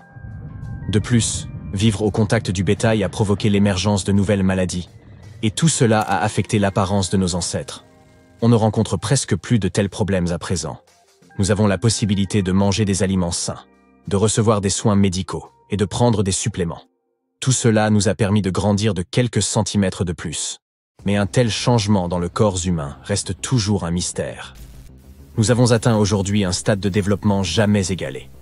Nous pouvons devenir des sommités en neurosciences et en physique thermonucléaire, créer des ordinateurs surpuissants, avoir accès à toutes les connaissances du monde et étudier les profondeurs infinies de l'espace. Mais pour une raison quelconque, nos cerveaux sont devenus beaucoup plus petits que ceux des gens qui vivaient il y a plusieurs milliers d'années. Mais comment est-ce possible, étant donné que nos ancêtres ne s'adonnaient qu'à l'agriculture, au commerce et à la fabrication d'outils rudimentaires? Puis sont apparues les grandes villes, l'architecture, l'art et la technologie. Et pendant tout ce temps, notre cerveau rétrécissait à mesure que l'humanité progressait. Il a même perdu un volume équivalent à celui de 4 balles de ping-pong. La raison n'est pas que les gens étaient plus intelligents dans le passé. Le volume du cerveau n'est pas vraiment lié au développement intellectuel. Il est en revanche possible que leur cerveau ait rétréci à cause de la collectivité. Pour comprendre ce que cela signifie, observons plutôt les fourmis. Des scientifiques ont mesuré la taille du cerveau de certaines espèces. Ils ont remarqué que les espèces qui entretenaient des systèmes sociaux complexes présentèrent des cerveaux plus petits. Cela signifie que si une fourmi interagit étroitement avec d'autres fourmis et partage son travail avec elles, son cerveau réduit. Le partage des tâches au sein d'une même espèce contribuerait donc à la réduction de cet organe, ses capacités cognitives se retrouvant ainsi réparties entre différents groupes effectuant différents travaux. On dirait que plus un cerveau se décharge ses fonctions, plus il devient petit. Autrement dit, si vous vivez isolé sur une île, pratiquez l'agriculture et la pêche et construisez votre maison tout seul, alors votre cerveau devient plus gros. Mais dans une grande société complexe, où toutes ces fonctions sont réparties parmi de nombreux membres, le cerveau humain rétrécit. En un sens, l'intelligence devient collective. Mais à quel moment de notre existence l'intelligence humaine est-elle devenue aussi collective qu'elle pouvait l'être? C'est lorsque l'écriture est apparue, soit environ 2000 ans avant le début du rétrécissement de nos cerveaux. Lorsque nos ancêtres ont appris à écrire, ils ont libéré une grande zone liée à la mémoire dans leur cerveau. Ils n'avaient plus à conserver une trace de toutes ces choses indispensables dans leur esprit. Et avec le développement des civilisations, la collectivisation de l'humanité s'est accrue. Puis sont arrivées la télévision et Internet. Nous ne tarderons pas à découvrir comment cela affectera notre cerveau dans le futur. D'une part, son volume pourrait diminuer encore davantage. Mais d'autre part, nous baignons dans un flux infini d'informations. Nous ne savons pas encore comment cela affectera la taille de nos crânes. La collectivisation de la conscience n'est qu'une des hypothèses expliquant le rapetissement de nos cerveaux. Une autre théorie suggère que cela serait arrivé à cause de notre mode de vie sédentaire. Le cerveau d'un chien, d'un chat ou d'un autre animal de compagnie est plus petit que celui de ses ancêtres qui vivaient à l'état sauvage. Lorsque les gens ont commencé à s'établir dans les villes et à dépenser moins d'énergie pour obtenir leur nourriture, leurs cerveaux ont également pu commencer à rétrécir. En plus de la taille du cerveau, les humains ont subi de nombreux changements. L'humanité présente désormais une grande variété d'apparences, que les premiers Homo sapiens ne connaissaient pas. Dans un lointain passé, chacun possédait les mêmes propriétés physiques caractéristiques d'une région particulière. Par exemple, une silhouette courte et trapue était typique des gens vivant dans des environnements froids. La surface corporelle d'une personne de petite taille aide à mieux conserver la chaleur. Par ailleurs, la surface corporelle d'une personne de grande taille dissipe plus efficacement la chaleur, de sorte que les gens vivant dans les régions d'Afrique les plus arides étaient plus grands, et dans les régions où il fait une chaleur torride pendant la journée, et où les gelées arrivent dès la tombée de la nuit, les gens ont pu développer la capacité d'abaisser leur température corporelle sans frissonner ni ressentir le froid. Ce phénomène concerne particulièrement les tribus aborigènes qui peuplent le désert central d'Australie. L'environnement affecte les caractéristiques externes presque autant que la génétique. Et au cours des 40 derniers milliers d'années, l'évolution n'a fait qu'accélérer. La capacité à voyager et l'accroissement de la population humaine ont contribué au mélange de différents groupes ethniques à travers la planète, ce qui a également favorisé une certaine diversité dans l'évolution. Il semble que l'humanité n'ait pas encore atteint le point culminant de son évolution. Et peut-être qu'il n'y a pas vraiment de limite à cela. Imagine que tu as 15 ans et que tu en as assez de jouer à des jeux vidéo. À la place, pour passer le temps, tu décides d'accorder un peu d'attention à tes vieux hobbies. Retrouver des cités mayas perdues. Tu as entendu dire que certaines civilisations anciennes auraient construit des villes entières en se basant sur les constellations. Alors, tu décides de vérifier si cela est vrai pour les Mayas. Tu trouves un livre contenant toutes les constellations que la civilisation maya croyait exister. Tu ouvres Google Maps et tu cartographies toutes les anciennes villes mayas découvertes à ce jour. Tu commences à voir que ces informations correspondent réellement. Les plus grandes villes mayas anciennes correspondent aux étoiles les plus grandes et les plus brillantes des constellations mayas. Ok, ça devient intéressant. Tu as réussi à cartographier plus de 100 villes anciennes quand tu remarques soudain quelque chose d'étrange. Il y a une zone dans la péninsule du Yucatan au Mexique où les archéologues ont mis à jour 2 cités mayas. Mais sur la carte des constellations, il y a 3 étoiles. Cela pourrait-il signifier qu'il y a une ville perdue depuis longtemps qui attend d'être découverte? Tu pourrais trouver ça très naïf. Mais l'histoire est vraie. Elle est arrivée à un adolescent canadien nommé William Gadouri. Ce garçon est connu comme un génie des sciences et a même remporté un prix pour la théorie des constellations que nous venons de présenter. Lorsqu'il a remarqué qu'il manquait une 3e ville dans la 23e constellation qu'il examinait, il a commencé à parcourir Internet, à la recherche de photos satellites qui pourraient l'aider à résoudre ce mystère. Il a examiné des images de la NASA, de la JAXA, une société de satellites basée au Japon, et de Google Earth. Ces images étaient encore insuffisantes pour répondre à ces questions. Alors il a contacté un ami au sein de l'agence spatiale canadienne. Son ami lui a fourni des images satellites à la pointe de la technologie qui lui ont donné la réponse qu'il cherchait. D'après les images, il y a une grande zone carrée, juste à la frontière du Mexique et du Belize, qui ressemble au reste d'une cité. William a montré les images à un expert en télédétection, le docteur Armand Larocque, de l'Université du Nouveau-Brunswick. Ils ont étudié les images en profondeur et ont conclu que la zone pourrait abriter 30 bâtiments et même une grande pyramide. La communauté scientifique et archéologique a été exaltée par la trouvaille de cet adolescent de 15 ans. Cela pourrait-il être vrai?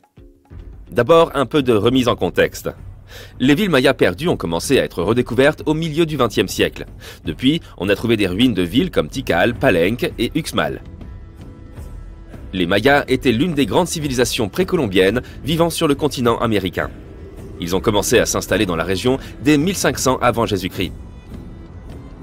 Les experts pensent qu'à son apogée, la civilisation maya comptait plus de 40 villes, avec une population de plusieurs millions de personnes.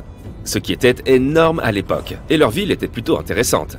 Leur civilisation s'étendait sur la péninsule du Yucatan, au Mexique, au Guatemala et au Belize. Ils survivaient principalement grâce à l'agriculture, ayant développé un système d'irrigation complexe dans la plupart de leurs villes. Ils ont construit une série de bâtiments cérémoniels, de pyramides, des places et même des terrains pour les jeux de balles.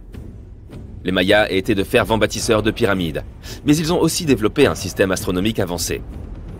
Avec la technologie ancienne dont ils disposaient, ils ont pu prédire l'emplacement exact de planètes comme Vénus et Mars. Et ils ont pu prévoir les dates exactes des éclipses. C'est pourquoi la méthodologie utilisée par William pour découvrir cette ville maya perdue depuis longtemps était inhabituelle, mais pas complètement aberrante. Les Mayas étant des astronomes compétents, il ne serait pas trop étrange qu'ils aient construit leur grande prouesse architecturale en fonction du ciel, n'est-ce pas? Et ils ne seraient pas les premiers à l'avoir fait. Une célèbre frange de l'égyptologie se consacre à étudier comment les pyramides de Gizeh ont été construites en parfait alignement avec la constellation d'Orion. Cela signifie que chaque pyramide a été construite à dessein pour s'aligner avec l'une des étoiles majeures de la ceinture d'Orion. William affirme qu'il a eu l'idée de regarder les constellations mayas parce qu'il ne comprenait pas pourquoi les Mayas avaient construit leurs villes là où ils les avaient construites. La plupart des grandes villes, comme Chichen Itza et Uxmal, ne sont pas proches de rivières ou de plans d'eau importants. Au lieu de cela, elles sont construites sur des terres pauvres et au sommet de montagnes, ce qui a déconcerté le jeune homme de 15 ans. Il a ensuite pensé que cela pouvait avoir un rapport avec l'astronomie. William a nommé la nouvelle ville qu'il a découverte Bouche de Feu, et il a même gagné un prix du mérite pour son travail acharné. Cependant, sa théorie a été très contestée au sein de la communauté archéologique, et de nombreux experts mayas ont travaillé à démentir les découvertes de William. Certains archéologues affirment que les théories des constellations sont trop peu scientifiques. Anthony Aveni, un anthropologue et astronome renommé, a qualifié la méthodologie de William d'acte d'imagination créative. Il a expliqué qu'il n'y a aucun moyen d'être sûr de ce qu'étaient réellement les constellations mayas, tout cela n'étant que purement hypothétique. Un autre spécialiste qui a démystifié les découvertes de William est le mayaniste David Stuart, qui a déclaré que l'objet identifié sur l'imagerie satellite n'est rien d'autre qu'un vieux champ de maïs. Son affirmation a été soutenue par une expédition qui a eu lieu près de la zone en 2021, lorsque les archéologues présents ont signalé qu'il n'y avait rien du tout dans cette zone. Malgré tout, un garçon de 15 ans a presque trouvé une ville maya perdue depuis longtemps, ce qui en soi est assez admirable. Des techniques similaires à celles utilisées par William sont d'ailleurs désormais utilisées pour déterrer des civilisations perdues dans le monde entier. Selon l'archéologue spatial Sarah Parcak, l'imagerie satellite a joué un rôle clé dans la découverte de villes anciennes en Égypte et dans d'autres endroits. Sarah Parcak elle-même passe la plupart de ses journées à parcourir les images à la recherche du moindre signe d'endroit où il aurait pu y avoir des villes il y a longtemps. Ce qui se passe, explique-t-elle, c'est que chaque fois qu'on a quelque chose d'enterré, il va être recouvert soit par la végétation, la terre ou le sable, soit par une autre construction moderne par-dessus. Pour évaluer s'il y a quelque chose de caché sous de grandes voûtes de végétation, elle utilise notamment la technologie infrarouge. Une grande découverte récente au Brésil a été faite de manière similaire. L'imagerie satellite a détecté un réseau de tranchées datant de l'an 200 à 1200 de notre ère. Celle-ci suggère des établissements qui auraient pu faire vivre environ 60 000 personnes. Dans ce cas, l'imagerie satellite correspondait bien à ce qui se trouvait au sol. Les chercheurs de l'Université de Floride ont trouvé plusieurs monticules accompagnés de fossés et de géoglyphes. Les archéologues ont également trouvé des vestiges de murs soigneusement conçus, centrés autour de places, tout comme le type de construction réalisé par les anciens Mayas. Les progrès de la technologie satellite ont également permis de jeter un nouvel éclairage sur d'anciennes cités mayas découvertes depuis longtemps, comme Tikal. Située au cœur de la jungle guatémaltèque, Tikal aurait été la capitale de l'ancien empire maya. À son apogée, elle était comparable en importance à des villes comme Londres ou New York dans le monde d'aujourd'hui. Elle est composée d'une série de monuments complexes, dont beaucoup sont censés avoir été les lieux de repos des rois et des chefs. Tikal est déjà connue pour avoir été grande, mais des découvertes récentes montrent qu'elle pourrait avoir été 3 fois plus grande que ce que les scientifiques croyaient à l'origine. La principale découverte concerne une fortification à la périphérie de la ville, qui indique à quel point la ville originale s'étendait. Et de nouvelles découvertes ont encore lieu. En 2017, les chercheurs ont déterré de nouveaux indices concernant les causes potentielles du déclin de la civilisation maya. En utilisant les données d'un site à Ceibal, situé à environ 100 km au sud-ouest de Tikal, les scientifiques ont analysé les données de radiocarbone, de céramique et de fouilles archéologiques pour extraire de nouvelles informations sur la disparition soudaine de cette grande civilisation. Les informations montrent qu'au lieu d'un effondrement soudain, les Mayas ont probablement décliné par vagues d'instabilité sociale et de crise politique. On pense que ces événements ont affaibli les centres-villes des Mayas et ont commencé à provoquer la dispersion de la population. Alors, prêt à endosser ton costume d'aventurier pour aller découvrir des ruines anciennes ?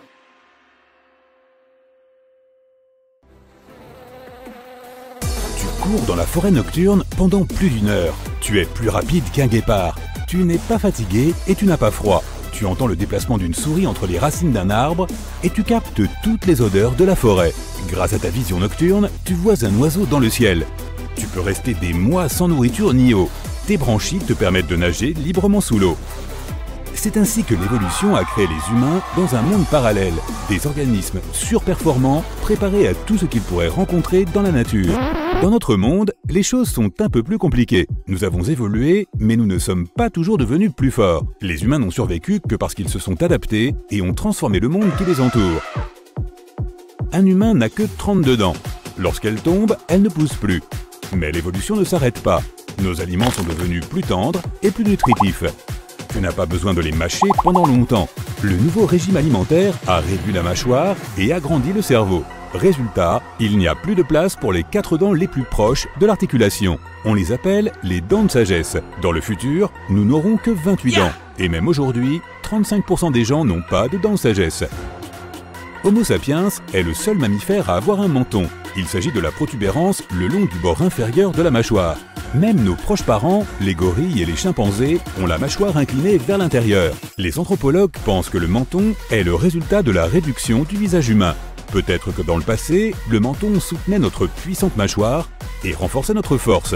Au cours de millions d'années d'évolution, le visage a rétréci, mais le menton est resté. Pose ta main sur une surface plane, relie ton annulaire et ton pouce, plie ton poignet et tu verras peut-être le muscle long palmaire. 15% des gens n'ont pas ce muscle. Il n'affecte pas la force de préhension et a aujourd'hui perdu son utilité. Il y a des millions d'années, il permettait à nos ancêtres de grimper adroitement aux arbres. L'évolution nous a privés de cette compétence utile, mais son souvenir est resté en nous. Les chiens, les chevaux, les singes et bien d'autres animaux peuvent bouger leurs oreilles. Cela leur permet de mieux entendre et de communiquer entre eux. Les humains ont un long cou flexible, mais l'évolution les a privés de cette capacité. Pourtant, 20% des humains modernes peuvent le faire. C'est un rappel additionnel d'une époque où nous n'étions pas très différents des autres animaux. 10% des gens ont un tubercule de Darwin dans leur oreille. Dans le passé, nous avions des oreilles pointues ressemblant à celles des macaques modernes, et cette petite bosse en est la preuve. Lorsqu'un manchot empereur fait éclore ses œufs, il ne mange pas pendant 115 jours. Les scorpions peuvent rester sans manger pendant une année entière. L'évolution n'a pas donné aux humains une bosse de graisse semblable à celle des chameaux, ni la capacité d'hiberner comme un ours. Chaque matin, nos ancêtres se réveillaient et luttaient pour leur survie. Nous avons besoin de beaucoup d'énergie pour cela. Nous devons donc manger tous les jours. Ce n'est pas très pratique, surtout quand ta nourriture n'est pas vendue dans un supermarché, mais qu'elle court à travers la forêt ou nage dans la rivière. Dans le cerveau humain, à tout moment, 100 milliards de neurones fonctionnent. Grâce à cela, tu as une bonne mémoire et tu peux parler. C'est essentiel pour la survie. Mais un gros cerveau présente un défaut. Pour que les neurones fonctionnent, il a besoin de beaucoup de carburant. Il ne représente que 2,5% du poids du corps, mais consomme 20% de son énergie. En 2 heures de jeu d'échecs, un grand maître brûle 560 calories. Un joueur de tennis professionnel dépensera la même quantité d'énergie en une seule heure. Les gros cerveaux nous rendent faibles. Même un petit chimpanzé est beaucoup plus fort qu'un humain. Pourquoi as-tu besoin de muscles si tu ne te balances plus sur les branches? Mais tu as besoin d'un gros cerveau pour négocier et coopérer avec d'autres personnes. Nous sommes devenus plus faibles et nous aimons de plus en plus nous allonger sur le canapé. C'est une position confortable pour réfléchir. La nuit, nos ancêtres étaient particulièrement vulnérables. Lorsque tu dors dans un nouvel endroit, le côté gauche de ton cerveau est plus éveillé que le droit. Cette réaction du cerveau s'appelle l'effet première nuit. Il s'agit d'une ancienne réaction du corps au danger qui rôdait dans l'obscurité. Il y a 40 à 60 millions d'années, l'évolution nous a donné une autre peur. Nous sommes nés avec la peur d'être mordus par un serpent ou une araignée. Apparemment, ces animaux étaient le principal danger pour les premiers primates. Les anthropologues disent que nous sommes devenus des coureurs il y a 2 millions d'années. Des épaules larges permettent de balancer facilement les bras et de garder l'équilibre. Un ligament spécial s'étend de la colonne vertébrale à l'arrière de la tête. Il stabilise la tête pendant la course. Aucun primate n'a de muscles fessiers puissants. Il ne fonctionne à pleine puissance que lorsque tu cours. L'absence de poils et la présence de 3 millions de glandes sudoripares empêchent notre corps de surchauffer. Les humains sont de parfaits coureurs. Mais l'évolution nous a rendus lents. Tu ne dépasseras jamais un chimpanzé sur une courte distance. Et c'est sans parler des guépards. Ils accélèrent jusqu'à une vitesse incroyable de 113 km/h. Mais presque tous les animaux terrestres sont des sprinteurs et ne courent pas pendant plus de 10 à 15 minutes. A l'inverse, les humains sont adaptés aux longues distances. Marcher sur 2 jambes a aidé nos ancêtres à résoudre de nombreux problèmes. Ils ont libéré leurs mains pour transporter de la nourriture ou des outils. 2 jambes et un dos droit ont rendu nos ancêtres plus grands et encore plus effrayants pour les autres animaux. Lorsque tu te tiens sur 2 jambes, tu aperçois rapidement un tigre à dents de sabre qui t'attend dans les hautes herbes des plaines ou de la savane africaine. Le poids de ton corps est réparti sur seulement 2 membres, et cela a des conséquences. Tu peux tranquillement marcher dans la rue, trébucher et te blesser à cause de cela. Considère que c'est le prix à payer pour la marche debout. Alors pourquoi avons-nous besoin d'orteils? Certainement pas pour les cogner au coin des meubles. Lorsque nos ancêtres vivaient dans les arbres, les orteils les aidaient à s'accrocher aux branches. Imagine que tu puisses travailler sur ton ordinateur, faire des dessins ou préparer des œufs brouillés, tout cela avec tes pieds. Ce serait super, mais l'évolution nous a encore privés de cette aptitude. Aujourd'hui, nous ne vivons plus dans les arbres, mais nos pieds sont restés souples. En y réfléchissant bien, les sabots nous conviendraient mieux. Ils sont durables et n'ont pas besoin de chaussures. Mais jusqu'à ce que nous évoluions à nouveau, nos pieds resteront fragiles. Ils ont chacun 26 os, ce qui ne rend pas notre marche ou notre course plus sûre. Tu vas au cinéma, tu prends ton seau de popcorn et tu commences à le grignoter en prévision d'un excellent spectacle. Mais ensuite, tu commences à t'étouffer. Ces quelques minutes de toux et de larmes involontaires semblent durer une éternité. L'humain est le seul mammifère qui peut s'étouffer avec sa nourriture. Nous ne pouvons pas manger et respirer en même temps. La raison en est la structure de notre appareil vocal. Ton larynx se trouve dans ta gorge et c'est grâce à lui que tu peux parler, mais pas en mangeant. La chair de poule, ou horripilation, est le nom du réflexe qui rend ta peau non pas lisse, mais bosselée. cela se produit lorsque tu as froid ou que tu as peur. Nos ancêtres étaient couverts de poils épais. Quand ils avaient peur, les follicules pileux se soulevaient. Cela les rendait plus grands et menaçants pour les autres animaux. Cette réaction naturelle réchauffait le corps alors que l'air devenait plus froid. Le corps des humains modernes n'a plus de poils longs et épais. Mais si ce film est vraiment effrayant ou si tu as oublié ta veste le soir, la chair de poule apparaît quand même.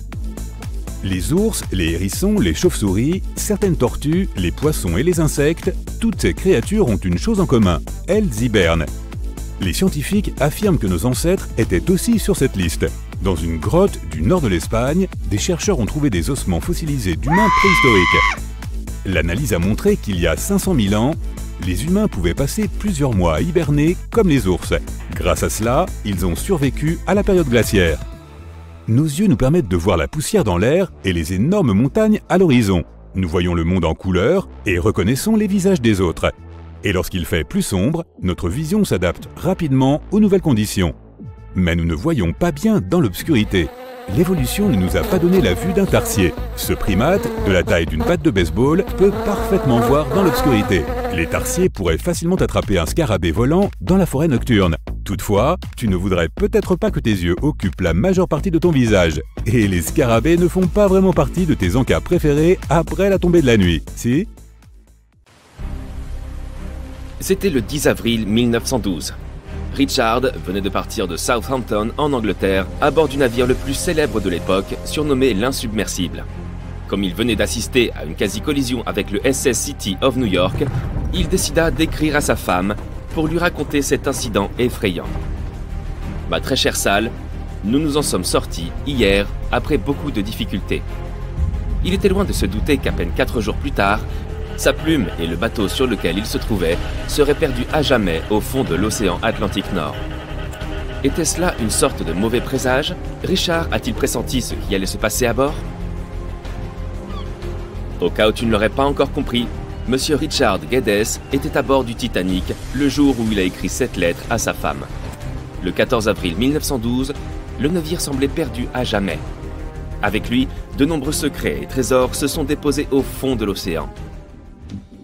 Il a fallu attendre 1985 pour que l'épave du Titanic soit enfin redécouverte grâce à une technologie sonar de pointe.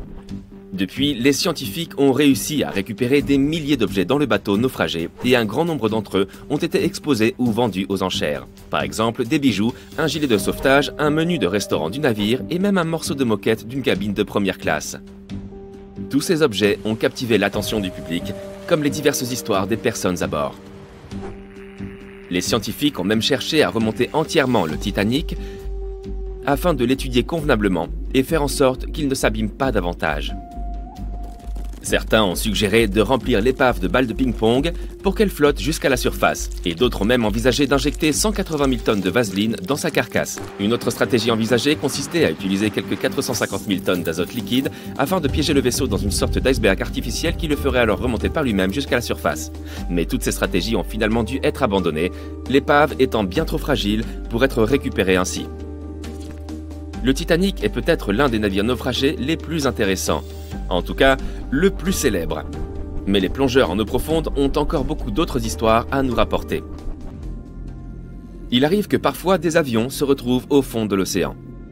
Des plongeurs qui exploraient les environs de l'île d'Oahu, dans l'archipel de Hawaï, sont tombés sur l'épave d'un avion F-4U Corsair. Il semble qu'il se soit écrasé dans l'océan en 1946 en raison d'un manque de carburant.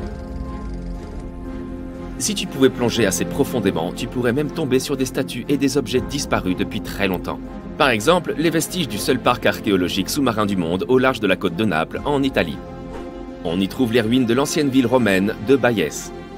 Les statues sous-marines qu'on peut y découvrir sont à couper le souffle, c'est le moins qu'on puisse dire.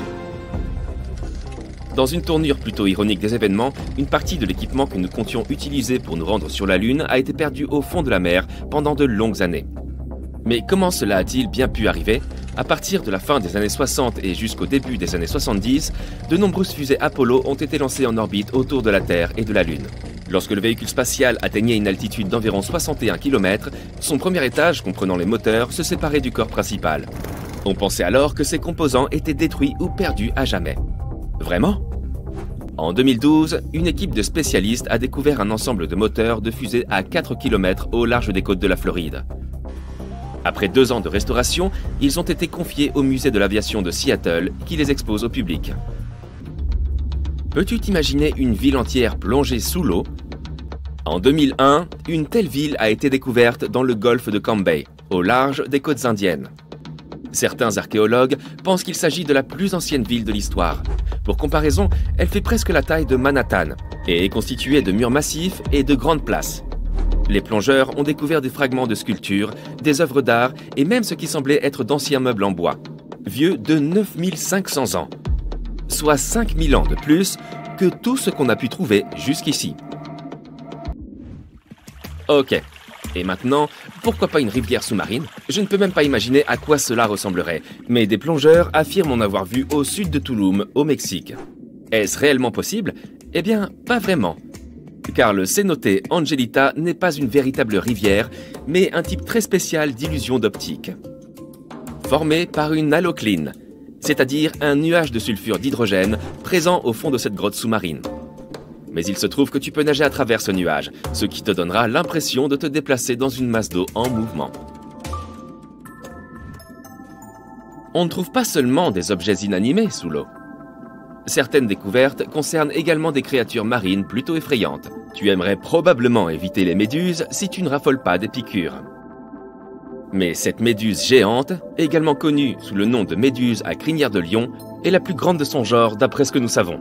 En toute justice, tu ne tomberas dessus que si tu plonges dans les eaux des océans Arctique, Atlantique Nord et Pacifique Nord. Tu ne pourras pas la rater, car elle mesure 36 mètres de long avec ses tentacules. Ceux qui pratiquent la plongée en eau profonde sont nombreux à rêver de découvrir un jour un trésor perdu.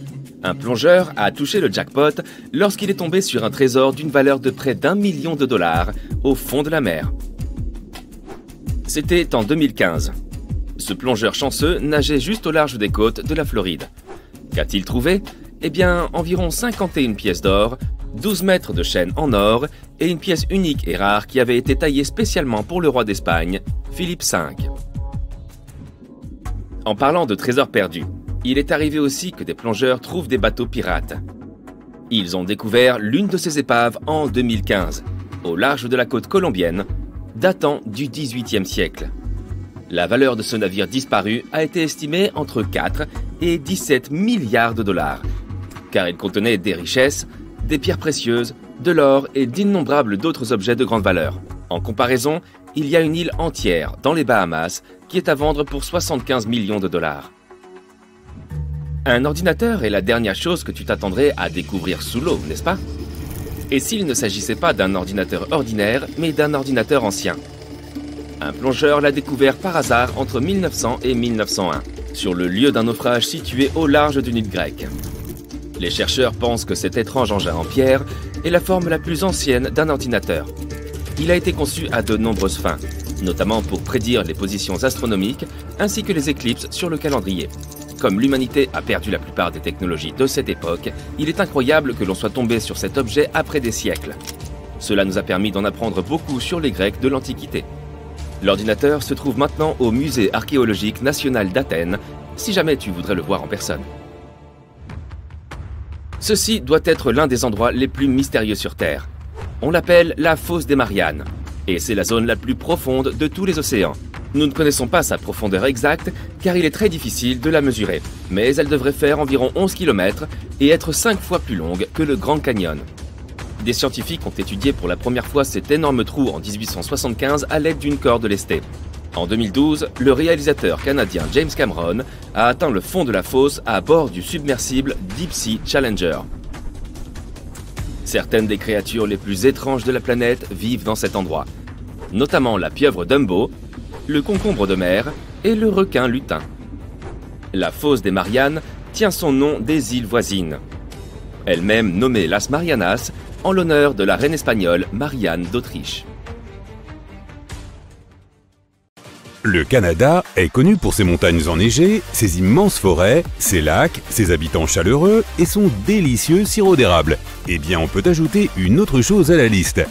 On y trouve la plus ancienne eau du monde, En 2016, des chercheurs ont foré à une profondeur de 3 km et ont trouvé une ancienne poche d'eau dans la mine de Kidd, en Ontario. Cette eau serait âgée d'au moins 2 milliards d'années.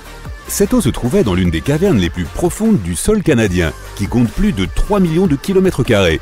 Géologiquement, c'est l'un des plus grands boucliers continentaux du monde. La région subit une très faible activité tectonique, ce qui explique peut-être pourquoi cette eau est restée intacte aussi longtemps. Des scientifiques ont analysé cette eau et y ont trouvé des gaz dissous d'hélium, d'argon, de xénon et de néon. Il y avait même des traces de microbes datant de plusieurs milliards d'années. Il s'agit d'une découverte importante, qui permet aux scientifiques de remonter le temps jusque très loin. Si l'on peut trouver de l'eau pouvant accueillir la vie à plusieurs kilomètres sous la Terre, il est possible de trouver la même chose sur d'autres planètes comme Mars, Saturne et les lunes de Jupiter. Le point Nemo est le point le plus éloigné de toutes les terres. On l'appelle aussi point océanique d'inaccessibilité. Il est si éloigné de la Terre que les humains qui s'en approchent le plus sont en fait les astronautes. La Station spatiale internationale tourne autour de la Terre à une distance d'environ 400 km, alors que l'endroit habité sur Terre le plus proche du point Nemo se trouve à plus de 2687 km, et ce, quelle que soit la direction.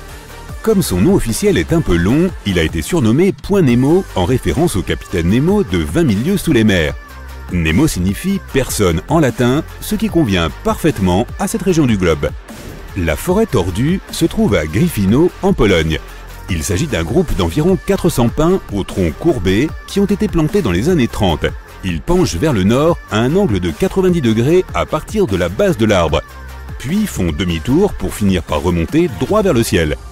Ces étranges courbes mesurent de 90 cm à 2,70 m, mais les arbres sont en bonne santé et beaucoup atteignent même près de 15 mètres de hauteur. Ces pins tordus sont entourés d'une plus grande forêt de pins tout à fait normaux. Il n'y a aucune explication quant à la raison pour laquelle ils sont tordus ainsi. Les théories concernant cette étrange croissance vont des conditions météorologiques à l'intervention humaine, mais personne n'est vraiment sûr. La rivière Hamza est l'une des plus longues et des plus larges rivières au monde et elle se trouve juste au-dessous du fleuve Amazone. À une profondeur de 4 km, cette rivière coule à peine plus vite qu'un filet d'eau par rapport au fleuve gigantesque qui la surplombe.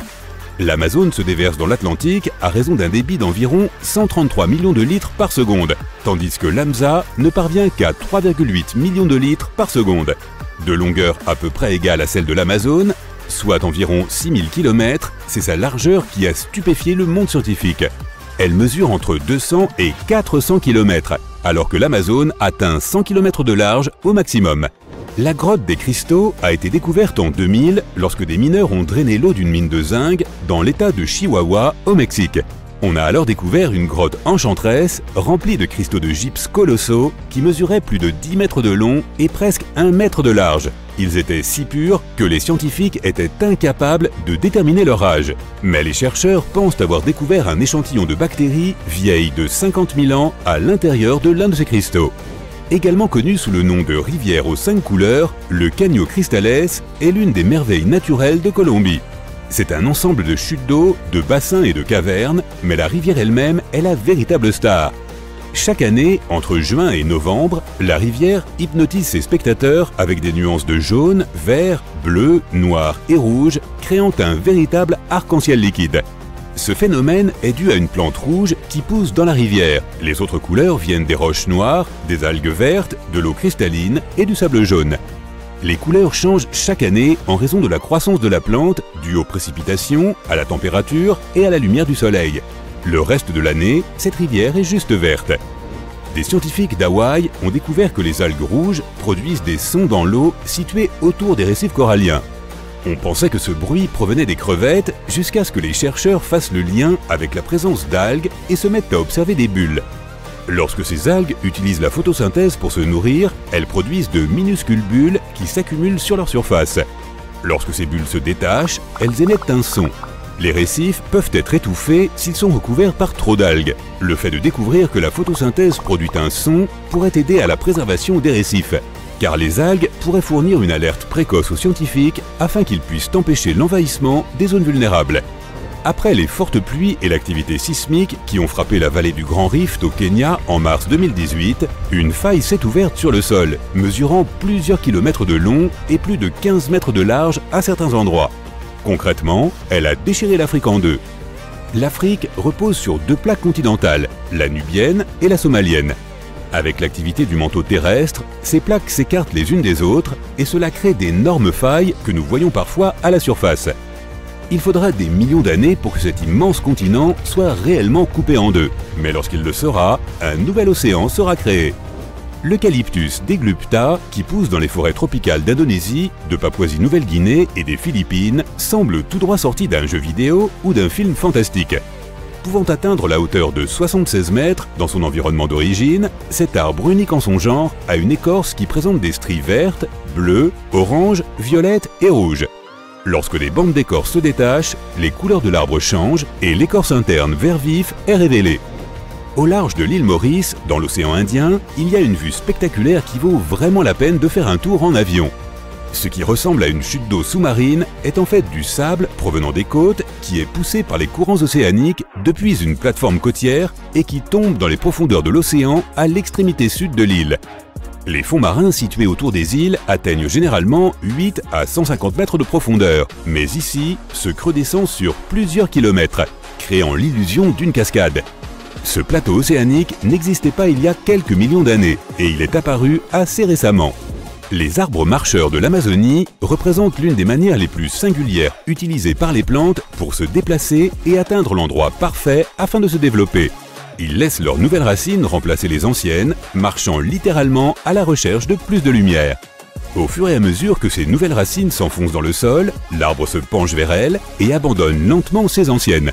Ce voyage vers un meilleur endroit peut prendre du temps, car ces arbres ne se déplacent que de 2 cm par jour, ce qui fait quand même plusieurs mètres par an. Tu imagines ça dans ton jardin? Tu plantes un arbre là, et l'année d'après, il est tout là-bas. Dans le sud du Costa Rica, 300 boules de pierre sont disséminées dans la forêt. Certaines pèsent autant qu'une boule de bowling, mais d'autres peuvent peser jusqu'à 15 tonnes. Leur utilité et la façon dont elles ont été créées nous échappent encore. Découvertes dans les années 30, beaucoup d'entre elles ont été déplacées et transportées dans le monde entier. Ce n'est que dans les années 70 que l'on a commencé à préserver le site. Si ces pierres restent un mystère, les archéologues savent qu'elles sont faites de granodiorite, une roche semblable au granit. Si elles ont été sculptées par une quelconque civilisation, leur forme sphérique quasi parfaite a dû être obtenue par burinage au moyen de petites pierres. La dépression de Danakil, en Éthiopie, est un endroit qui semble appartenir à une autre planète.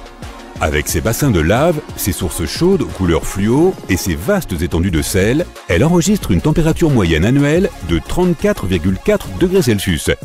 Des gaz toxiques couvrent la région car ses sources chaudes sont remplies d'acide. Pire encore, elle ne reçoit pas plus de 10 cm de précipitations annuelles.